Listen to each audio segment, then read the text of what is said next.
यह विधि ठाड़ो प्रथम पढ़े जो पाठ। इस प्रकार से खड़े होना है, हाथ जोड़ करके, हाथ लंबे करके भगवान के सामने विनय पूर्वक खड़ा होना है। मस्तिष्क को ढक करके भगवान के सामने खड़ा होना है, हाथ जोड़ करके खड़ा होना है भगवान के सामने। ये पहला पाठ है विनय।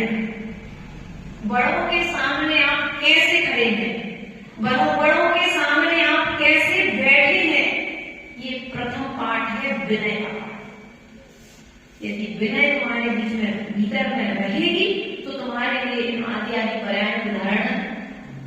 ज्ञान से ही कल्याण होता है, ऐसा कोई आगम में है क्या? लेकिन ऐसा भी नहीं है कि ज्ञान के बिना कल्याण नहीं होता है, ज्ञान के साथ में भी कल्याण होता है। वो ज्ञान कम रहे, ज्यादा नहीं रहे, कम ज्ञान वाले का भी कल्याण हो जाता है। इसलिए यदि आप चाहते हो, आचार्य भगवान कहते हैं, तो देव शास्त्र और गुरु पंचकाल कौन हमारे पास में है? अनंत तुम्हारे लिए मिले क्या बेटा? अनंत तुम्हारे लिए, सिद्ध तुम्हारे लिए, सिद्ध मिले नहीं है, अनंत मिले नहीं है। 5 परमेश्वर में कितने परमेश्वर मिले आपको? 3। कौन कौन से? आचार्य, उपाध्याय और साधु।